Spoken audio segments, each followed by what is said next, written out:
marketer or something in terms of getting this product out to the world. What do you guys think about this other trend, which I think is really important, which is the atomization of these firms? So, we're moving from a world where people used to care about, name the brand, Sequoia, Excel, and then now they name the person, right? And they'll probably follow that person wherever they are. So what do we think about that? There's a really interesting tweet from Eric Torenberg. He said, founders don't want to raise money from institutions as much anymore. They want to raise money from individuals. And then if you marry that with what's happening with AngelList and all this other stuff, isn't that the trail of breadcrumbs for how like VC just kind of, in some ways, just kind of gets blown up the way that it's normally been done? I remember as a founder, when I started my company in 2006, there was a lot of this conversation as Sacks pointed out, in the blogging community and with like various websites that rated VCs. And there was generally a trend in the support network among CEOs at venture firms of talking a lot about make sure you pick your partner, don't pick the firm. And so this, I don't know if this is necessarily a new trend, Chamath. It's certainly something that I remember being top of mind 15 years ago when I started my first company. And so much of it was about make sure you have the right partner, because that's who's going to be on your board. That's who you're going to spend time with. That's who's going to recruit executives with you. That's who's going to be helpful in finding your next round of funding for you. And I feel like that's always been the case. But you're right. The brand value of a firm has certainly become less useful. And folks have struggled to kind of figure out, I think, a solution here. I mean, you see what Andreessen Horowitz did. They launched in 2009 and really focused on trying to be this kind of full service provider to startups. And I don't know how much that matters as much anymore, as much as making sure you've got a great partner from the firm that's helping you with your business. I don't know. It's actually, you're right, Friedberg, that it's a continuing trend. What I'll say is the top firms are still as attractive or more attractive to founders. The loser in this, I believe, is the mid-tier firm or the lower tier firms that actually none of the partners there are all that great. The performance is not that great. Their value add is not that great. But when you do get a Sequoia or an Andreessen, and I put Kraft in this as well, when you get one of those all-star VC firms to join your board specifically, that is the key. When they join the board and they own over 10%, you are anointed in a way that is transcendent. You will get pounded with inbound from the second tier and third tier firms who want to triple your valuation and give you $20 million. It happens like clockwork. In fact, there are a couple of firms like, was it DAG, the one, Sacks, that would always follow on Sequoia deals?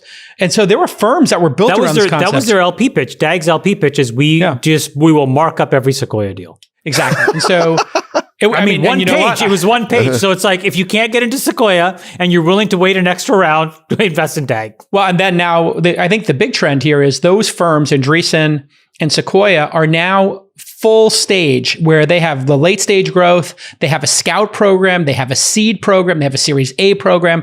But so Jason, the full life cycle. It's not those guys also. It's all these other big crossover guys that have come down. Tiger, Yes. Coatue, Durable. I think that's the biggest trend of the last 15 years, Chamath. And I think it is what has enabled the proliferation of early stage startups and enabled the valuation increment and the capital that's flowed in the early stage is the scale down from the big guys. I just want to kind of do a quick walk down memory lane, because when you guys said you wanted to talk about this, I kind of remembered I got my Series B term sheet in 2008, I guess it was. Or 2009, and I had 3 venture firms. Andreessen was one of them that gave me a term sheet. And the interesting thing about at that time with Andreessen was they gave me a term sheet. I was trying to raise $30 million, and they said, we want to give you $40 million, and they upped the valuation significantly. And there was I ultimately went with Khosla Ventures, but there was this trend that Andreessen was kind of imparting, and I heard about it a lot from other entrepreneurs, was that they were going out and offering more money than the founder was asking for or seeking at higher valuations. And it was this trend towards saying, like, go grab the market. Because the interesting thing about web scale economics and web scale businesses is you get so much leverage and you can get extraordinarily rapid growth. I mean, the rate of growth could be infinite.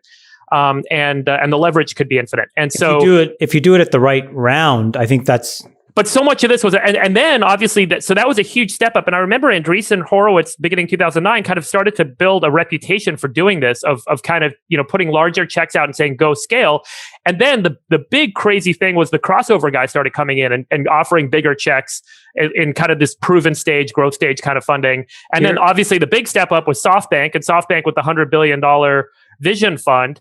And ultimately, But what exactly did that disrupt, Friedberg? Just hang on. So when all of these things happened, those large chunks of capital became available, and the valuation step-ups were so significant for these later stage startups that the money flowed down and more money was raised in earlier stage venture that enabled this proliferation of capital and this proliferation of new startups and enablement of startups at the earlier stage because of all the crossover money that started to come in and the blitz scaling of proposals and lots of money that was being thrown in at the later stage. That to me felt like the reason all of the earlier stage stuff proliferated was because of the amount of capital coming in at the later stage. You're absolutely right. And now 10 years later, here's where we are. In early... SPACs are the next step, Chamath, because Totally. I think what you did is, we pre-2009, there was $10 billion a year in SPACs. Then when you started this in 2009, it stepped up to 2019, it stepped up to 13 billion.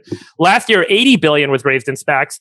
This quarter, 100 billion in SPACs. And SPACs are that you crossover investing. It's taking, growth stage private equity style risk in the public markets with this proliferation of capital. And we're seeing the benefit in the early stage, and founders and entrepreneurs are seeing the benefit because there's so much access to capital on the back end. You can take more risk on the early end and you can make more bets. Well, and